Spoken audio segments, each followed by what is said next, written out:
Ciao amici e amiche del segno della bilancia, benvenuti, io sono Angela e questo è Exota Record. È così che mi trovate sui social. Questo è l'oroscopo della settimana dal 29 giugno al 5 luglio. Prima di iniziare vi ricordo che è una lettura generica, prendete solo ciò che vi risuona, se volete potete integrarlo col vostro ascendente. In descrizione trovate le recensioni dei mazzi usati, i link per acquistarli e i link alle playlist per conoscere il significato delle carte della Sibilla Lenormand e della Sibilla italiana.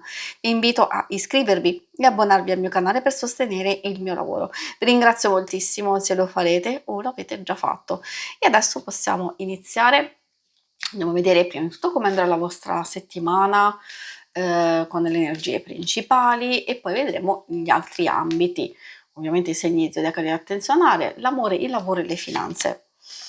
Partiamo con l'ancora, che spesso indica un raggiungimento, un punto in cui abbiamo bisogno di fermarci, o per riposarci o per concentrarci su qualcosa di importante. Quindi se da un lato può indicare un raggiungimento positivo, un riscontro, dall'altro lato può anche indicare una nuova energia di sicurezza, di speranza e di fiducia e dove possiamo accogliere maggior volontà per impegnarci maggiormente in qualcosa.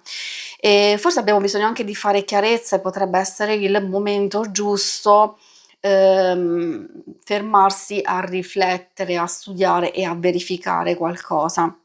Infatti non a caso il diario o il libro ci permette di risolvere alcune cose importanti, di fare ricerca, di studiare, di verificare delle informazioni, delle notizie. Comunque ci consiglia di muoverci con calma. Verificare alcune cose perché se abbiamo dubbi e perplessità, se ci sono alcune cose che non sono chiare, allora prima di procedere, prima di prendere delle decisioni importanti, meglio fermarsi. Di sicuro alcuni risultati si possono ottenere nell'immediato, anche nel corso della settimana e vedendo la presenza del Giglio indica proprio un risultato, una realizzazione. Può essere anche raccogliere felicità e gioia per qualche episodio che andrà ad accadere proprio nel fine settimana, oppure soddisfazione comunque per aver gestito al meglio alcune cose. I segni zodiacali da attenzionare sono principalmente quelli di acqua e quindi Cancro, Scorpione e Pesci. E abbiamo anche un po' quelli di Terra, Toro, Vergine e Capricorno. E adesso procediamo con l'ambito amore. Ambito amore, coppia single, ovviamente potete anche ascoltare, perché alcune cose magari possono fare riferimento alle relazioni più importanti di amicizia e di famiglia. Partiamo con il biancospino che indica una fase di prudenza. Già abbiamo visto dalle energie principali che alcune cose richiedono tanta prudenza e pazienza, ancora di più nelle relazioni è qualcosa specifico. Comunque a indicare piena complicità, gioia o cose che vanno a sistemarsi, infatti salta fuori il croco, che in realtà questa può anche parlare di alcune idee, alcuni propositi dove avete bisogno di massimo accordo, massimo sostegno perché sono da affrontare insieme. Qualche divergenza potrebbe esserci, la carta digitale può voler dire di fare attenzione, nel senso che l'accordo e la fiducia possono sempre al primo posto, però di fare attenzione al disequilibrio e magari a non rinunciare voi eccessivamente oppure far sì che non sia l'altra persona a rinunciare ad alcune cose. Quindi come vediamo in realtà si può trovare una soluzione a qualsiasi circostanza, si possono anche evitare delle situazioni di disagio o di difficoltà o come vi dicevo proprio di affrontarle al meglio. Se state pianificando un qualcosa da realizzare nel corso della settimana, soprattutto verso la fine o nel prossimo futuro, allora queste consigliano di comunicare, di aprirvi, di dire effettivamente tutto quello che desiderate, tutto quello che state cercando di realizzare proprio per evitare difficoltà ed evitare equivoci, quindi incomprensioni. Questo vale anche per i single, ovviamente per le relazioni più importanti, ma per i single che cosa vogliono dirvi? Che ci potrebbe essere o una conoscenza in fase di approfondimento, nonostante ci siano alcune divergenze o alcune situazioni un po' conflittuali.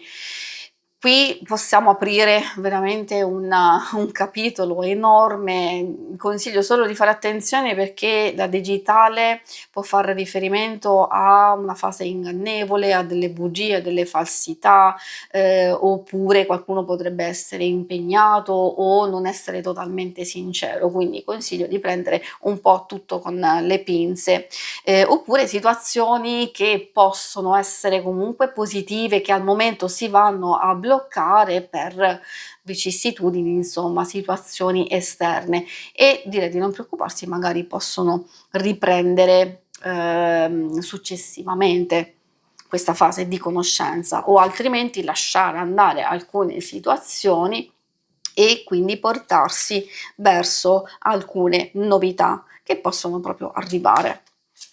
Vediamo adesso cosa vogliono dirvi per le situazioni più pratiche del lavoro, delle finanze.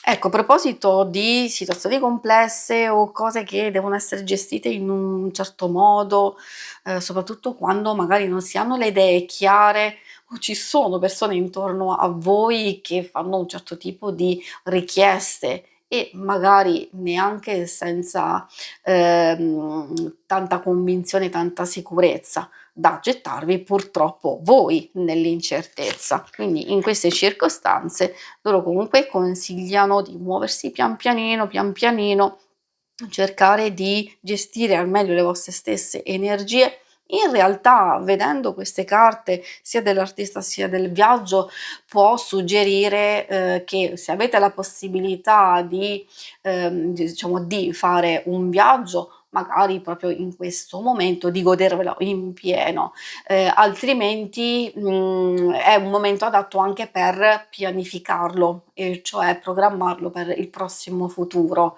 Se lo avete già fatto, magari questo può far riferimento ad altri progetti, altre idee, cose che volete realizzare, soprattutto magari se volete fare grandi cambiamenti, sia cambio lavoro sia anche cambiamento per chi è alla ricerca, magari ci sono alcune cose che possono portare degli sviluppi positivi, ma si deve studiare, si deve verificare informazioni o opportunità per poterle gestire al meglio e far sì che ovviamente ci siano dei risultati migliori. In qualche modo queste stanno dicendo proprio di proiettare i vostri desideri, di mettervi già in cammino, di pianificare un qualcosa, appunto sottolineo, soprattutto se state valutando dei propositi, dei progetti e che pensate magari di realizzare, diciamo, non proprio nell'immediato, perché qui si tratta di progetti a lungo termine. Si conclude qui la lettura, vi ringrazio per avermi seguita. Se volete, in alto a destra trovate il logo per iscrivervi al canale, mentre in basso trovate le schermate per vedere il vostro scopo mensile e lunare e quindicinale. Alla prossima, vi auguro una buona settimana, ciao!